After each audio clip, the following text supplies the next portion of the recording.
అదో ప్రభుత్వ భవనం. వివిధ పనుల మీద నిత్యం వందలాది మంది వస్తూ ఉంటారు. కానీ వర్షం పడిందంటే చాలు పూర గుడిసె కంటే అధ్వానం.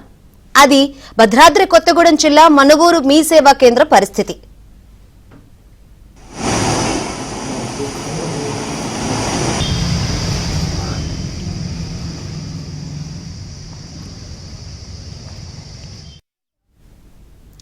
మీ సేవా భవనం శిథిలావస్థకు చేరి ప్రమాదకరంగా మారింది.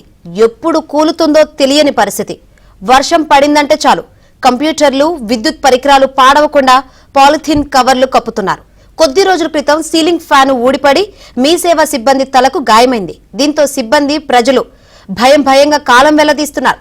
విషయం తెలుసుకున్న తహసీల్దార్ అద్దంకి నరేష్ మీ సేవా కేంద్రాన్ని సందర్శించారు.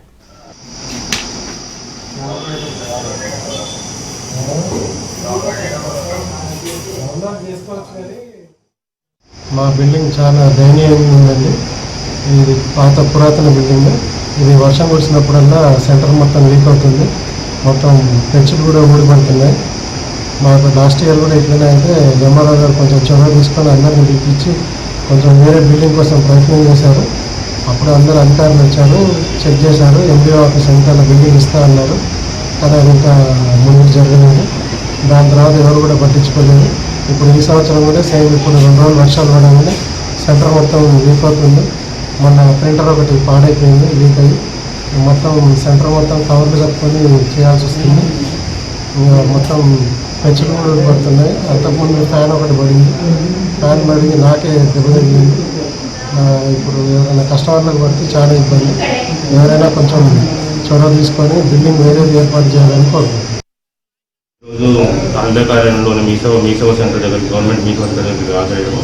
నాకు ఈ శిథిలావస్థలో ఉన్నట్టు నాకు దృష్టికి వచ్చింది. రోజు వర్షం కురుస్తుంది, మొత్తం చాలామంది ప్రాబ్లం అవుతాం, సిస్టమ్స్ అయినా ఖరాబ్ అవుతాం దృష్టికి వచ్చింది. ఈ దృష్టి రావడం వల్ల ఈ రోజు దీన్ని సందర్శించడం జరిగింది. కాబట్టి దీంతో ఈ వర్షం కారణంగా, ఈ పరిస్థితుల కారణంగా దీన్ని మంచిగా వేరే ప్రదేశానికి త్వరలోనే తరలిస్తామని జనాలకు, ప్రజలకి ఎట్లాంటి అభ్యంతరం, ఎలాంటి ఇబ్బందులు కలగకుండా చూస్తారని తెలియజేస్తుంది.